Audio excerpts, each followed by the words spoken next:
Hello everyone. आज यहाँ पे हम लोग देखने वाले हैं लाला लाजपत राय। एक छोटा छोटा टॉपिक है, यहाँ पे हम कवर करेंगे। देश के आज़ाद में इनका भी काफ़ी ज़्यादा योगदान है।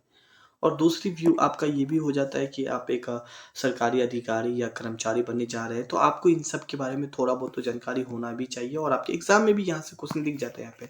तो यहाँ पे हम देखेंगे कि लाला लाजपत राय अपने राजनीतिक जीवन में क्या क्या एक योगदान है, देश के आज़ाद में इनका क्या क्या योगदान रहा था, हम वो थोड़ा सा देख लेंगे इनके बारे में। फिर तो आगे पढ़ना ही है, 1906 से हम कंटिन्यू कर लेंगे हाल का। यहाँ पे बात करने वाले इनका जन्म कब हुआ था। 18 जनवरी 1865 में हुआ था। ये चीज एग्जाम में नहीं पूछा जाता, फिर भी हम आपको थोड़ा सा बता देते हैं यहाँ पे थोड़ा सा इनके बारे में देखें। और कुछ यहाँ पे तो इनका जो मृत्यु है, साइमन कमीशन के दौरान इनकी मृत्यु हो गई थी। साइमन कमीशन के दौरान जो लाठीचार्ज हुई थी, यहाँ पे इनकी मृत्यु हो गई थी। और ये मृत्यु कब हुई थी, तो अक्टूबर 1928 में हुई थी। ये जरूर याद रखिएगा, आप लोग के एग्जाम में पूछ लिया जाता है कि लाजपत राय की मृत्यु कब हुई थी। तो 1928 में उनकी मृत्यु हो गई थी, साइमन कमीशन के दौरान हो गई थी। जिनका बदला किसने लिया था, तो भगत सिंह, चंद्रशेखर आजाद, सुखदेव और राजगुरु ने इनका बदला लिया था। और लाला लाजपत राय को उपाधि भी मिला था। कौन सा, तो क्या पंजाबी केसरी का उपाधि मिला गया था। जैन धर्म को भी अपनाया गया था। और उन्होंने जो लाला लाजपत राय अगर बात करें, तो पंजाब नेशनल बैंक, और यहाँ पे बात करें पंजाब नेशनल बैंक, लक्ष्मी बीमा कंपनी की भी स्थापना और लाला लाजपत राय ने ही करवाया था। पंजाबी समाचार पत्र का प्रकाशन लाला लाजपत राय ने ही करवाया था। देखिए, यहाँ से एक सीधा सीधा एमसीक्यू के रूप में क्वेश्चन पूछ लिया जाएगा कि पंजाब समाचार पत्र की स्थापना किसने किया था, लाला लाजपत राय ने किया था। इस टाइप का क्वेश्चन आप लोग को बन जाएगा। पंजाबी केसरी किसे उपाधि मिला गया है, तो लाला लाजपत राय को मिला गया है। और अमेरिका में भारतीयों को होम रूल लीग सोसाइटी की भी स्थापना लाला लाजपत राय ने ही किया था। और उन्होंने देश में हिंदी भाषा को भी लागू कराने पे हस्ताक्षर अभियान चलाया था। तो ये सब लाला लाजपत राय अपने कैरियर में, जो कि देश के आज़ाद में काफ़ी सारा योगदान के दौरान इन्होंने ये सब कुछ किया था ना। आगे यहाँ पे बात करें, इन क्रांतिकारियों विचारों के रूप में लोकप्रिय था। और लाल बाल पाल त्रिकूट का एक सदस्य भी था लाला लाजपत राय, बाल गंगाधर तिलक और बिपिन चंद्र पाल, जो कि एक क्रांतिकारी विचारधारा के थे। मतलब क्रांतिकारी विचारधारा के मतलब ये कोई भी काम संयम से नहीं चाहते थे। वो चाहते थे जब तक हम टांग नहीं अड़ाएंगे तब तक अंग्रेज ये काम नहीं मानेगा, है ना। तो सीधा बात नहीं करना चाहते थे। वो जो भी बात करते थे सीधा की सीधा टेढ़ा, आप ऐसे नहीं मानोगे, तो सीधा विद्रोह कर देता था, है ना। आगे यहाँ पे बात करें, ठीक है। स्वदेशी आंदोलन 7 अगस्त 1905 को, ठीक है, इसे ही भारत का प्रथम स्वदेशी जन आंदोलन के नाम से जाना जाता है, जिनका विरोध लाला लाजपत राय, बाल गंगाधर तिलक, बिपिन चंद्र पाल, अरविंद घोष ने किया था यहाँ पे। और कांग्रेस का कलकत्ता अधिवेशन 1920 का भी अध्यक्षता लाला लाजपत राय किया था। और इस अधिवेशन में गांधी जी ने भी असहयोग का प्रस्ताव पेश किया था। देखिए, यहाँ पे मैंने जितनी भी बात किया था लाला लाजपत राय के बारे में मेंशन किया हूँ, सारे के सारे फैक्ट है। और यहीं से एमसीक्यू आप लोग के एग्जाम में बनते हैं। तो यहाँ पे मैंने क्या किया, इन सभी को, जैसे कि लाला लाजपत राय, इन सभी को एक जगह कर दिया हूँ एग्जाम के पॉइंट ऑफ व्यू से। इसी तरह हम यहाँ पे देखेंगे पंडित जवाहरलाल नेहरू, इनका क्या योगदान था देश के आज़ाद में, हम इनके बारे में देखने की कोशिश करेंगे। ये कुछ यहाँ पे आप देख सकते हैं पंडित जवाहरलाल नेहरू को, और देखते हैं इनमें इनका क्या क्या योगदान है हमारे देश के आज़ाद में। तो पंडित जवाहरलाल नेहरू पहली बार 1912 में कलकत्ता अधिवेश किया था।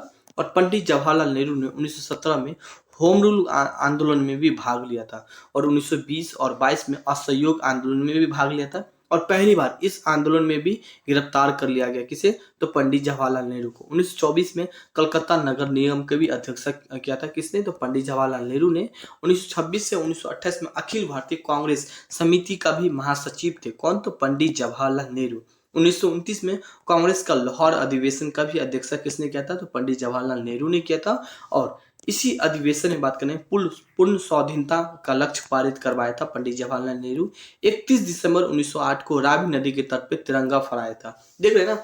अब मैं अगर सिंपल एमसीक्यू बात करूं तो काफी सारा एमसीक्यू बन जाएगा। और वहीं से अगर आप प्रीवियस ईयर क्वेश्चन किसी भी एग्जाम का आप देखेंगे, तो देखेंगे जब लाला लाजपत राय के बारे में चर्चा होगी, तो यही सब क्वेश्चन यहीं से पूछ लिया जाएगा।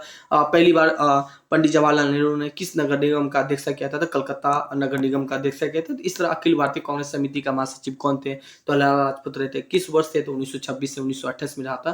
तो इसी टाइप का क्वेश्चन आपको बन जाएगा यहाँ पे ना। पहली बार झंडा कहाँ फहराया था, तो रावी नदी के तट पे फहराया था। तो ये सब क्वेश्चन बेसिक बेसिक पूछ रहे थे। कांग्रेस का 1936 लखनऊ अधिवेशन की अध्यक्षता पंडित जवाहरलाल नेहरू ने ही किया और इसी अधिवेशन में प्रांतीय स्वशासन का प्रस्ताव भी पास करवाया गया था यहाँ पे। नौ आगे यहाँ पे बात करें 1937 में फैजापुर अधिवेशन जो कि गांव में हुआ था और इसकी भी अध्यक्षता पंडित जवाहरलाल नेहरू ने ही किया था, जो कि पहली अधिवेशन था जो कि गांव में करवाया गया था और इस अधिवेशन की अध्यक्षता पंडित जवाहरलाल नेहरू ने किया था। 1942 में भारत छोड़ो आंदोलन में भी पंडित जवाहरलाल नेहरू ने भाग लिया था और भारत के प्रथम प्रधानमंत्री भी थे। 1947 में बने थे और अध्यक्षता भी किए, भारत के प्रधानमंत्री भी बने और 1955 उन्होंने भारत रत्न से भी सम्मानित किया गया। 14 नवंबर को बाल दिवस के रूप में भी मनाया जाता है पंडित जवाहरलाल नेहरू को। तो देखिए यहाँ पे जितनी भी पंडित जवाहरलाल नेहरू से फैक्ट बात था जो कि आपके एग्जाम और एमसीक्यू में बन सकता था, मैंने ये सारे के सारे यहाँ पे मेंशन कर दिया हूँ, है ना। तो साथ में मैं हमेशा बोलता हूँ, इस बार भी यही मैं बोलूंगा, अगेंस्ट 2-3 बाजी पढ़िएगा तो खुद पे खुद याद हो जाएगा। आगे यहाँ पे बात करने वाले गांधी जी, काफी ज्यादा योगदान था देश के आजाद है। मुझे नहीं लगता कि इनके बारे में आप लोग को बताना पड़ेगा ज्यादा कुछ, ऑलमोस्ट आप लोग जानते हैं कि इनका देश के आजाद में काफी ज्यादा योगदान था और आज भी आप देखेंगे इनका हर साल हम इनको 2 अक्टूबर के दिन याद करते हैं। साथ में हम जब भी पैसा वगैरह छूते हैं तो इनको तो याद कर ही लेते हैं यहाँ पे। नाउ आगे थोड़ा सा गांधी जी के बारे में थोड़ा डिटेल में देखेंगे, थोड़ा सा इनका जीवन परिचय देखेंगे। गांधी जी का जीवन परिचय अगर हम देखने की कोशिश करें तो उनका पिता का नाम करमचंद गांधी था, माता का नाम पुतलीबाई था। जन्म 2 अक्टूबर 1869 में कुछ इनका जन्म हुआ था। जन्म का स्थान बात करें तो पोरबंदर में हुआ था और कहाँ पे पोरबंदर है तो गुजरात में है, ठीक है। पत्नी का नाम क्या था तो कस्तूरबा गांधी इनका पत्नी का नाम। इनका पुत्र हुआ करता था हरिलाल, देवदास, रामदास, मणिलाल। ये कुल इनका 4 पुत्र था। वकालत की पढ़ाई किया था, कब से कब किया था, इससे 1891 तक उनका पढ़ाई हुआ था। पढ़ाई कहाँ पे हुआ था तो इंग्लैंड में अपना पढ़ाई किया था, वकालत की पढ़ाई, है ना। फिर ऑफिस खुला था, ऑफिस मुंबई में खुला था जो कि चल नहीं पाया था उनका, गांधी जी का ऑफिस। तो फिर वो मुंबई में ऑफिस बंद करके फिर वो साउथ अफ्रीका चले जाते हैं। यहाँ पे थोड़ा सा देखेंगे गांधी जी के कुछ उपाधियां अगर हम देखने की कोशिश करें तो बापू का उपाध्याय हाल ही का पंडित जवाहरलाल नेहरू के द्वारा दिया गया था। सीधा क्वेश्चन पूछ लिया जाएगा कि गांधी जी को बापू का उपाधि किसने दिया था, तो आपके ऑप्शन होगा पंडित जवाहरलाल नेहरू ने दिया था। तो सीधा आप टिक ला सकते हैं। अंग्रेज के द्वारा भी उपाधि दिया गया था, केसर ए हिंद की उपाधि दिया गया था अंग्रेज के द्वारा। रविंद्रनाथ टैगोर के द्वारा भी उपाधि दिया गया था, महात्मा का उपाधि दिया गया था। सुभाष चंद्र बोस के द्वारा भी उपाधि दिया गया था, राष्ट्रपिता का उपाधि दिया गया था। सीधा क्वेश्चन पूछ लेगा कि राष्ट्रपिता को उपाधि किसने दिया था, सुभाष चंद्र बोस ने दिया था। या क्वेश्चन इस रूप में घुमा के पूछेगा कि सुभाष चंद्र ने गांधी जी को कौन सा उपाधि दिया था, राष्ट्रपिता का उपाधि दिया था। तो इस रूप में भी उपाधि दिया गया था। भारत की जो जनता है उनके द्वारा भी उपाधि दिया गया था। तो देखिए 1914 में प्रथम विश्व युद्ध होता है और उसमें काफी सारे जनता को वो बोलता है कि प्लीज आप लोग अंग्रेज का सपोर्ट करिए। अब क्यों बोलते हैं, क्योंकि अंग्रेज गांधी जी से वादा किए होते हैं कि आप मतलब गांधी जी के चाहने वाले काफी सारे होते हैं।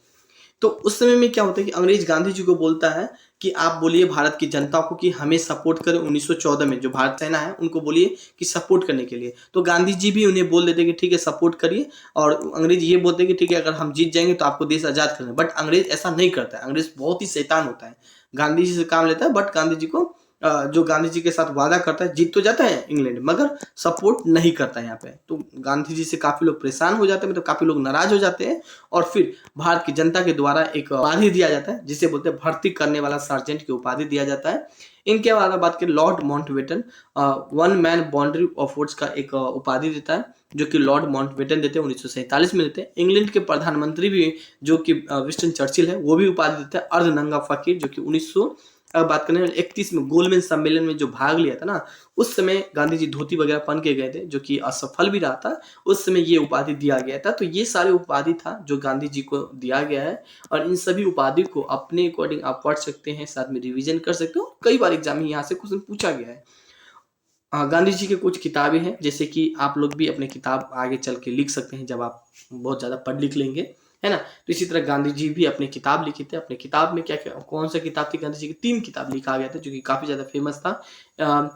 इंडिया ऑफ माई ड्रीम जो कि गांधी जी का, India of my dream Gandhi ji का एक फेमस किताब थी। हिंद स्वराज गांधी जी के द्वारा किताब लिखी गई थी। सत्य के साथ मेरा प्रयोग जो कि गांधी जी के द्वारा ही लिखा गया था। ये गांधी जी का 3 किताबें थी यहाँ पे। आगे यहाँ पे हम लोग बात करने वाले गांधी जी के द्वारा कुछ समाचार पत्र देखने की कोशिश करें तो ओपिनियन जो कि गांधी जी के द्वारा लिखा गया था। यंग इंडिया जो कि गांधी जी के द्वारा लिखा गया था। तो ये जो जितने भी समाचार पत्र है वो गांधी जी के द्वारा ही लिखा गया था। यंग इंडिया, इंडियन ओपन, ये समाचार पत्र के रूप में थे। हरिजन या नव जीवन ये गांधी जी के द्वारा लिखा गया कुछ समाचार पत्र। ना कुछ और फैक्ट अगर हम देखने की कोशिश करें, गांधी जी ने 1853 में दक्षिण अफ्रीका गए थे और अपने दोस्त दादा भाई, जैसे कि आपको पता है कि मैंने बताया था कि गांधी जी का मुंबई में एक ऑफिस खोले थे जो कि इतना नहीं चल पाया था। फिर इनका दोस्त बुलाता है, इसका दोस्त का नाम क्या था, दादा भाई अब्दुल्ला था। दक्षिण अफ्रीका में एक केस चला था ब्लैक एंड व्हाइट का, मतलब गोरा और काला आदमी का कुछ केस चल रहा था, उसमें सहयोग दोस्त दादा अब्दुल्ला ने उनको बुलाया था।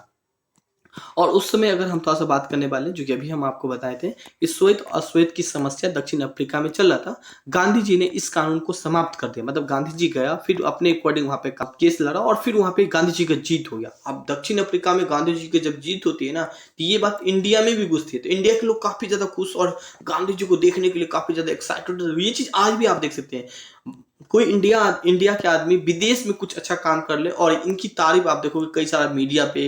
इंडिया जब वो आते हैं तो कई सारा उनका सम्मान, कई सारा उनको क्या जाता है, रिस्पेक्ट दिया जाता है। तो बस उसी समय भी कुछ ऐसे ही देखने को मिला। सेम चीज आप देख सकते हैं, जो चीज अभी हुआ था सेम चीज आप पहले भी इस चीज को एनालाइज कर सकते हैं यहाँ पे ना। आगे यहाँ पे बात करें, गांधी जी 9 जनवरी 1915 को भारत आते हैं और इसी दिन प्रत्येक साल प्रवासी दिवस के रूप में हम आयोजित करते हैं, जो कि आज भी करते हैं इस चीज को यहाँ पे। और गांधी जी 9 जनवरी को मुंबई अपोलो बंदरगाह पे आते हैं। तो कुछ ये सारे योगदान थे जो कि गांधी जी के, काफी सारे एक योगदान आप देख सकते हैं। मैंने काफी सारे गांधी जी के बारे में यहाँ पे मेंशन किया हूँ, देख सकते हैं। तो सबसे ज्यादा गांधी जी के बारे में, क्योंकि गांधी जी के बारे में सबसे ज्यादा हमें पढ़ना होता है। तो आज की क्लास बस यही था। हम जल्द ही आप लोग का हार्ड कॉपी एमसीक्यू का और थ्योरी का हम जल्दी ही आपको प्रोवाइड करें, जो कि फ्लिपकार्ट, अमेजोन, इनके अलावा आपको मेरे ऐप पे भी आपको अवेलेबल हो जाएगा। एंड सो कुछ ये है guys, thank you and have a nice day.